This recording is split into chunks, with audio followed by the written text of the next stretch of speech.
apa kareba baji-baji, saatnya Anda menyimak berita Makassar bersama saya Auriga Agustina. Sejumlah berita menarik akan kami sajikan untuk Anda. Berikut 3 berita utama hari ini.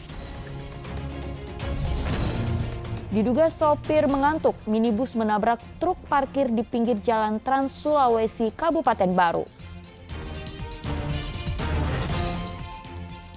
Penyidik Polrestabes Makassar segera menuntaskan berkas penyidikan bocah tewas dianiaya dalam kapal. Nikmati kelezatan donat semarak kemerdekaan di Kota Makassar yang diproduksi oleh mantan bidan.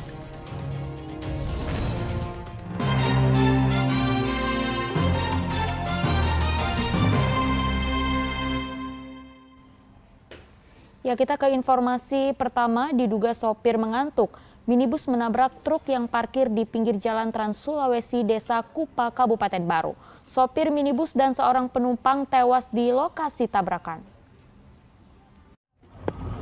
Astagfirullahaladzim.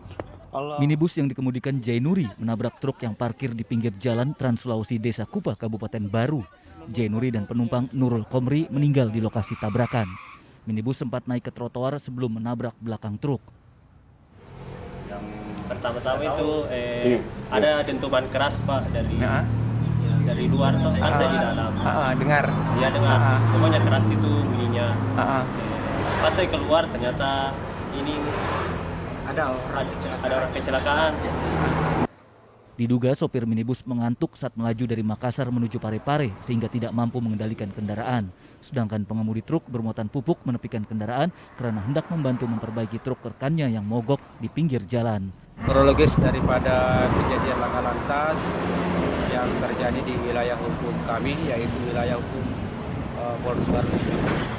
Jadi kendaraan yang menabrak ini adalah mobil Toyota Kijang yang dari arah Makassar menuju arah Parepare.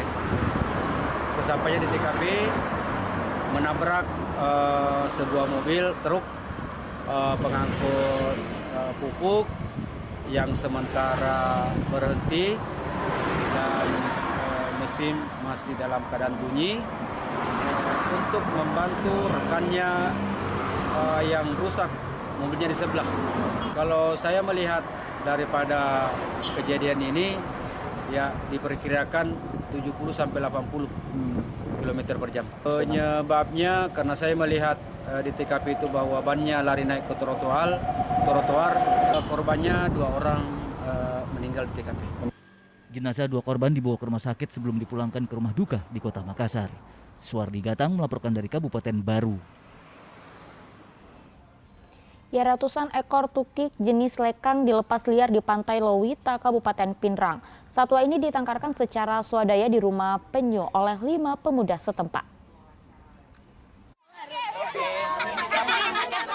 Sejumlah murid sekolah dasar melepas liar ratusan tukik jenis lekang di Pantai Lowita, Kecamatan Supa, Kabupaten Pinrang. Tukik ini ditangkarkan di rumah penyu oleh 5 pemuda setempat. Pelepas liaran ke habitat asli tukik ini sebagai upaya melestarikan keberadaan penyu yang kian langka. Ini hasil penangkaran di sini? Betul Kak, hasil dari teman-teman konservasi menetaskan di daerah ini dan dilepaskan kembali ke laut untuk menjaga habitat penyu agar tetap lestari. Nah, di Lowita ini ada berapa jenis yang sering muncul di sini? Jadi di pantai, khusus di Pantai Lowita ini selama kita berkegiatan konservasi ada 3 jenis penyu yang kita temukan, di mana penyu jenis lekang, jenis sisik dan penyu hijau. Yang paling umum ditemukan adalah penyu jenis lekang di pantai ini. Sejauh yang kita penangkaran ini sudah berapa banyak kita Sejauh kita mengadakan konservasi penyu sudah tahun ini tahun 2022 kita sudah melepas lebih dari 6.000 tukik yang kita kembalikan ke laut. Yang kita temukan di Pantai Lowita dan kita tetaskan di rumah penyu. Untuk tantangan yang dihadapi sendiri sih untuk pelestarian penyu ini?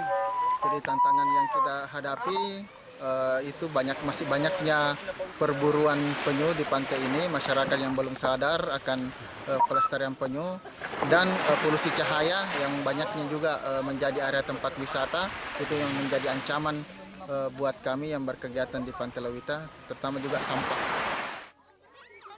3 jenis penyu yang kerap bertelur di Pantai Lowita meliputi penyu lekang, penyu sisik, dan penyu hijau. Guna melestarikan penyu, para pemuda menggandeng berbagai pihak mengadopsi tukik. Mereka menawarkan sumbangan untuk membiayai penangkaran telur penyu sebelum menjadi tukik. Para pengelola rumah penyu juga memberikan edukasi kepada pelajar yang berkunjung ke lokasi penangkaran agar selalu menjaga kelestarian satwa. Suwardi Gatang melaporkan dari Kabupaten Pinrang. Ya, kita beralih ke berita kriminal. Sesosok mayat bayi ditemukan dalam got sekitar perumahan Kelurahan Tombolo, Kabupaten Goa. Polisi masih memburu pelaku pembuang bayi yang diduga hasil hubungan gelap. Setelah menerima laporan warga, polisi mendatangi lokasi penemuan mayat bayi di sekitar perumahan Kelurahan Tombolo, Kabupaten Goa.